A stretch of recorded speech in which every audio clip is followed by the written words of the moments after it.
السلام علیکم ورحمۃ اللہ وبرکاتہ نحمدہ ونصلی علی رسولہ الکریم اما بعد۔ تمام بھائیوں اور بہنوں کا استقبال ہے، امید ہے آپ سب خیریت سے ہوں گے۔ الحمدللہ، اللہ کا شکر ہے میں بھی خیریت سے ہوں۔ تو قرآن کی کلاس میں ہم اور آپ پڑھ رہے ہیں سورہ بقرہ، آیت نمبر 89 تک ہو چکا ہے۔ آج انشاءاللہ تعالی آیت نمبر 90 کریں گے۔ تو اگر میری کوئی بہن، میرے کوئی بھائی میرے چینل پر نئے ہیں اور ابھی تک میرے چینل کو سبسکرائب نہیں کیا تو پلیز سبسکرائب کر لے اور خود بھی سیکھے اور ویڈیو کو شیئر بھی کیا کرے ثواب کی نیت سے، تاکہ جو لوگ بھی شیئر کرنے سے کچھ بھی سیکھے ان سب کا اجر و ثواب آپ کو ملے۔ تو چلیے سبق شروع کرتے ہیں۔ اعوذ باللہ من الشیطان الرجیم، بسم اللہ الرحمن الرحیم۔ تو سب سے پہلے یہاں پر دیکھیں، بئس ما اشتروا بہ، با، اور یہاں پر دیکھیں چھوٹا سا یہ کیا ہے، حمزہ، اور حمزہ کے اوپر سکون ہے تو حمزہ ساکن بن گیا۔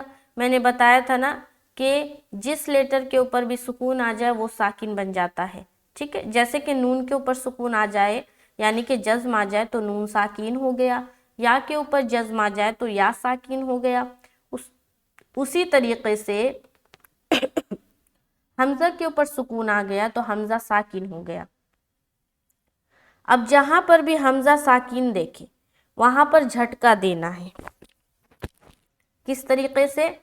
با، حمزہ زیر بی، بی، بی، بی، ایسا، بی سمش، بی سمش، بی سمش، ایسا، ٹھیک ہے۔ بی میں نے جھٹکا دیا، اس کے بعد سین زبر سا، میم شین زبر مش، بی سمش، سمش، سمش۔ سمجھ آ رہی نا؟ یہاں پر کون سے سین ہے؟ سین، اور یہاں پر شین، تو دونوں کو الگ الگ طریقے سے صاف اور واضح طور پر ادا کرنا ہے۔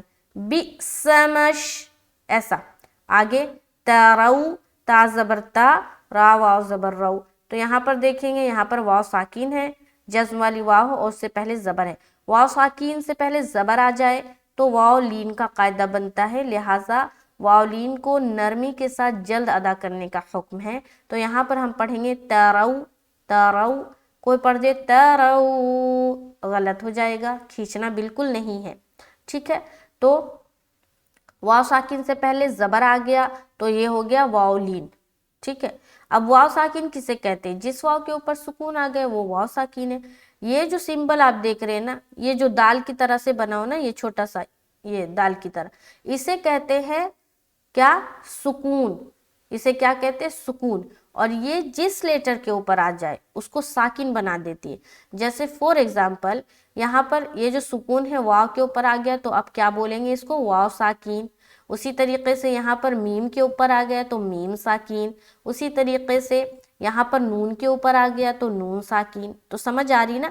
اس کو سکون کہا جاتا ہے، لیکن جس لیٹر کے اوپر آ گیا یہ والا سمبل یا یہ والا سائن یا یہ اس شکل کا جو بھی ہوتا ہے وہ اگر آ گیا کسی بھی لیٹر کے اوپر تو وہ ساکن بن گیا، ٹھیک ہے۔ سکون سے ساکن، نون کے اوپر سکون آ گیا نون ساکن، میم کے اوپر سکون آ گیا میم ساکن، اسی طریقے سے شین کے اوپر سکون آ گیا تو شین ساکن، ٹھیک ہے۔ واو کے اوپر سکون آ گیا تو واو ساکن، ٹھیک ہے۔ تو سمجھ آ رہی؟ تو واو ساکن اور اس سے پہلے زبر آ جائے تو واو لین بن گیا۔ تو یہاں پر نرمی کے ساتھ جلد پڑھیں گے، بئس ما اشتروا، را کو لیکن پر رکھنی کیونکہ را کے اوپر زبر ہے۔ آگے بھی، با زیر بھی، جلد ادا کریں گے اور ہی کو کھینچیں گے کیونکہ ہی کے اوپر کیا ہے؟ مد ہے، ٹھیک ہے۔ تو مد آ گیا تو یہ مد کی کون سی قسم ہے؟ حرف مد کے بعد حمزہ دوسرے کلمے میں آ رہی ہے تو یہ ہو گیا مد منفصل۔ کون سا مد ہو گیا؟ مد منفصل۔ تو یہاں پر 3 سے 4 الف کھینچنا ہے، بھی۔ اب آپ پوچھیں گے کہ مد منفصل کیا ہو گیا، پہلا کلمہ دوسرا کلمہ کیا سمجھ نہیں آ رہا، تو وہ میں یہاں پر کلیئر کر دوں۔ یہ جو بھی ہے نا ایک الگ کلمہ ہے، ایک الگ لفظ ہے، اور یہ جو ہے نا انفسہم یہ ایک الگ لفظ ہے. تو یہاں پر دیکھیں یہ جو حرف مد ہے نا، حرف مد کے بعد حمزہ دوسرے کلمے میں آ رہا ہو تو سمجھ جائے کہ مد منفصل کا قاعدہ بن رہا ہے، ٹھیک ہے. لیکن حرف مد کے بعد حمزہ اسی کلمے میں آئے، جیسے کہ فور ایگزامپل یہاں پر آپ دیکھ رہے ہیں، یہ جو ہے نا یشاء، یہاں پر دیکھیے حرف مد ہے اور حمزہ اسی میں آ رہا ہے. یشاء ایک ہی لفظ ہے نا، یہ تو الگ الگ نہیں ہے کہ یشاء ایک الگ ہے حمزہ ایک الگ ہے، الگ الگ نہیں، یہ ایک ہی ہے اور اسی میں حرف مد بھی ہے، اسی میں حرف مد کے بعد جسٹ حمزہ آ رہا، تو یہ ہو گیا مد متصل.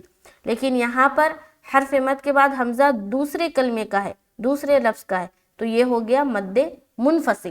یہ کلیئر سمجھا دیا میں نے تفصیل سے، اب آپ کو سمجھ آ گئی ہوگی. تو یہاں پر ہم کریں گے 3 سے 4 الف بِهِ، اس کے بعد انفسہم، میں اخفا کریں گے کیونکہ نون ساکن کے بعد حرف فا ہے، تو یہاں پر اخفا کریں گے انفسہم، فوسہم، اور کوئی بھی قاعدہ نہیں، سب کو جلد ادا کرنا ہے. آگے ان یکفروا، حمزہ یا زبر، یہاں پر دیکھیے ان ہے نا، یہاں پر نون ساکن ہے، اس کے بعد کون سا حرف ہے؟ یا ہے. تو یہاں پر بھی کریں گے ہم ادغام ناقص، ادغام ناقص، جو کہ میں نے آپ لوگوں کو بتایا ہے کہ ادغام ناقص 4 حرف میں ہوتا ہے، جبکہ وہ تنوین یا نون ساکن کے بعد آئے. وہ 4 حرف کیا کیا ہے؟ یا، واو، میم، نون، یہ 4 حرف ہے. تو یہاں پر دیکھیے وہ 4 حرف میں سے یا آ گیا، تو یہاں پر کیا کریں گے؟ ادغام کریں گے، ہے نا، جو کہ ادغام ناقص کہلائے گی. اور یہ ادغام غنہ کے ساتھ ہوتا ہے، تو ہم غنہ یہاں پر کریں گے ان یکفروا، ان یکفروا، فرو، فو کو جل پڑ رہے، رو کو کھینچ رہے کیونکہ یہاں پر واو مدہ ہو رہا ہے، واو ساکن اس سے پہلے پیش. سمجھ آ رہی قاعدہ؟ آگے چلے بیما، بیما، یہاں مد کر رہے، اور یہ مد کی کون سی قسم ہے؟ مد منفصل. دیکھیے حرف مد ہے اور اس کے بعد حمزہ دوسرے کلمے میں ہے، بیما ایک الگ کلمہ ہے اور انزل اللہ ایک الگ کلمہ ہے. سمجھ آ رہی؟ تو یہ مد منفصل ہو گیا. تو یہاں پر ہم کھینچ رہے بیما انزل اللہ، یہاں پر پھر اخفا کریں گے، یہاں تو مد کر دیا جو کہ ہے مد منفصل، اس کے بعد ان میں اخفا کر رہے، پھر زل اللہ، زا کو جل پڑے، لام کو بھی لام سے ملاتے ہوئے پڑھیں گے، لیکن لفظ اللہ یہاں پر جب آ گیا اور یہاں پر زبر ہے تو اس کو پر کریں گے. انزل اللہ، سمجھ آگی؟ انزل اللہ. آگے باغین، باغین زبر باغ، اور یا 2 زبر، یہاں پر دیکھیں 2 زبر کی تنوین ہے، اس کے بعد حمزہ ہے، تو یہاں پر اظہار کا قاعدہ بنے گا، یعنی کہ صرف ظاہر کرنا ہے، بالکل دیر نہیں لگانی، سمپل پڑھنا ہے. اس کے بعد یہاں پر نون ساکن، اس کے بعد یا آ گیا، تو یہاں پر پھر بن گیا ادغام ناقص کا قاعدہ، غنہ کے ساتھ ادغام کریں گے، یعنی کہ ملائیں گے غنہ کے ساتھ، جیسے یہاں پر ہم نے کیا تھا نا، اسی طریقے سے یہاں پر کرنا ہے. تو پڑھیں گے انزل اللہ بغیا ان ينزل اللہ. ٹھیک ہے، سمجھ آ رہی؟ یہاں پر اخفا کر دیا، یہاں پر لفظ اللہ کا جو لام ہے اس کو پر رکھنا ہے، اس کے بعد یہاں پر ہم نے اظہار کیا، اس کے بعد عین میں پھر ادغام کیا، ادغام ناقص غنہ کے ساتھ، اس کے بعد ينزل اللہ، ينزل اللہ، پھر یہاں پر لفظ اللہ کا لام جو ہے وہ پر ہوگا کیونکہ یہاں پر لام کے اوپر زبر آ گیا، اللہ. آگے من فضلہ، من میں پھر اخفا کریں گے کیونکہ فا آ رہا ہے نون ساکن کے بعد، یہاں پھر کیا بن رہا ہے؟ اخفا کا قاعدہ بننا. اس کے بعد فضلہ، فضلہ، فضلہ، ٹھیک ہے، من فضلہ علی، عین زبر ع، لام کھڑا زبر لا، کھینچیں گے کہاں پر؟ لا میں، علی، عین کو بالکل نہیں کھینچنا ہے، علی من یشاء، مئی میں پھر کیا کریں؟ پھر ادغام ناقص، نون ساکن اس کے بعد یا ہے. ٹھیک ہے، سمجھ آ رہی؟ سب جگہ ادغام ناقص ہو رہا ہے، تو یہاں پر ادغام ناقص ہوگا تو غنہ کے ساتھ ادغام کریں گے، اور ادغام تام ہے تو بغیر غنہ کے ساتھ ملانا ہے، سمجھ آ رہی؟ تو یہاں پر ہم کریں ادغام ناقص یعنی کہ غنہ کے ساتھ ملانا ہے، من یشاء، پہلے ادغام ناقص کیا پھر مد کیا، من یشاء من عبادہ، یہاں پر سمجھ آ گیا یہاں تک؟ آگے یہاں دیکھیں پھر نون ساکن ہے، میم نون زیر مین، نون ساکن اور نون ساکن کے بعد حرف عین آ رہا، تو یہاں پر پھر اظہار کریں گے۔ اظہار جہاں پر آئے نا تو سمجھ جائے وہاں بالکل جلد پڑھ کے نکلنا ہے، کچھ بھی کرنا نہیں ہے، سمپل پڑھ کے نکل جانا ہے، من عبادہ، ایسا، من با میں الف مدہ، دہ، یہاں پر جیم کی علامت بنی ہوئی ہے، یہاں پر رکنا جائز ہے، تو یہاں پر جب رکیں گے تو کیا پڑھیں گے؟ عبادہ، دیکھیے پوری آیت کو دیکھیے یہاں سے، من فضلہ علی من یشاء من عبادہ، من ادغام ناقص، یشاء من عبادہ، من عبادہ، من عبادہ، من عبادہ، اظہار اسی طریقے سے ہوتا ہے، اگر کوئی کر دے من عبادہ تو غلط ہو گیا اظہار، وہ پھر اخفا ہو گیا، ادغام ہو گیا، ایسا ہو گیا، ٹھیک ہے؟ تو نون میں دیر نہیں کرنا جب 6 حرف آئے، یعنی کہ جب اظہار کا قاعدہ آئے گا تو نون میں دیر نہیں لگانی، من عبادہ، جل پڑھیں گے، من عبادہ، آگے دیکھیں، فباؤ، فا زبر فا، با الف مد زبر با، یہاں پر کھینچیں گے 3 سے 4 الف، فباؤ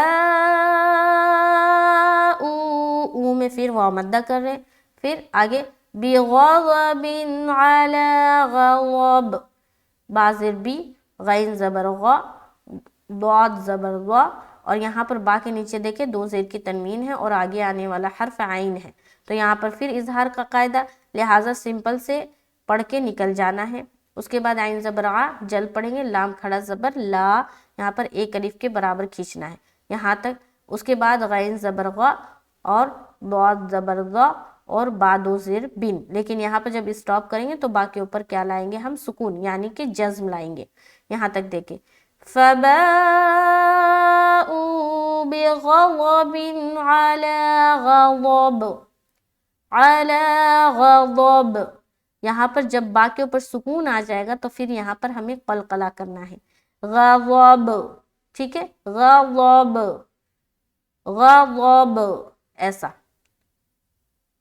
آگے چلتے ہیں، وَلِلْكَافِرِينَ، واو زبر وا، لام لام زیر لل، کاف کھڑا زبر کا، وَلِلْكَافِرِينَ، فِرِينَ، فِرِينَ، فا کو جلد ادا کریں، ری میں ہم پریشر ڈالتے کھینچ رہے، کیوں؟ کیونکہ یہاں پر یا مدہ ہو رہا ہے، اس کے بعد نون کو زبر کے ساتھ جلد ادا کریں گے، وَلِلْكَافِرِينَ، وَلِلْكَافِرِينَ، سمجھ آ رہی؟ کہاں کہاں کھینچنا؟ کاف میں کھینچنا ہے اور ری میں کھینچنا ہے، نون کو ہم جل پڑھ رہے، آگے عذاب مہین، عین زبر آ، جل ادا کریں گے، زبر ہے، ذال الف زبر ذا، عذا، اور با کے اوپر 2 پیش کی تنوین ہے، آگے آنے والا حرف میم ہے، یہاں پر ادغام ناقص ہے، غنہ کے ساتھ ادغام کریں گے، عذاب مہین، اس کے بعد ہی میں یا مدہ، وَلِلْكَافِرِينَ عَذَابٌ مُّهِينٌ، یہ پوری آیت کمپلیٹ ہوتی ہے، آیت نمبر 90۔ ایک بار اوپر سے دیکھیں، بسم اللہ الرحمن الرحیم، بئس ما اشتروا به انفسهم ان يكفروا بما انزل أنزل الله بغيا أن ينزل الله من فضله على من يشاء من عباده فباءوا بغضب على غضب وللكافرين عذاب مهين۔ تو آیت نمبر 90 کمپلیٹ ہوتا ہے۔ امید ہے آج کا سبق آپ لوگوں کو سمجھ میں آیا ہوگا۔ کچھ بھی کنفیوژن ہو، کچھ بھی سمجھ میں نہ آئے تو بلا جھجک اپنی بہن، اپنی بیٹی سمجھ کر کوشچن کر سکتے ہیں، پوچھ سکتے ہیں، انشاءاللہ تعالیٰ پھر سے میں سمجھا دوں گی، اور میں یہاں پر سمجھانے کے لیے ہی بیٹھی ہوں۔ تو کچھ بھی نہ سوچے، کچھ سمجھ نہ آئے تو پوچھ سکتے ہیں۔ ملتے ہیں نیکسٹ کلاس میں۔ مجھے دعاؤں میں یاد رکھیے۔ اللہ تعالیٰ میری محنت کو قبول فرمائے، آمین ثم آمین۔ السلام علیکم ورحمۃ اللہ وبرکاتہ۔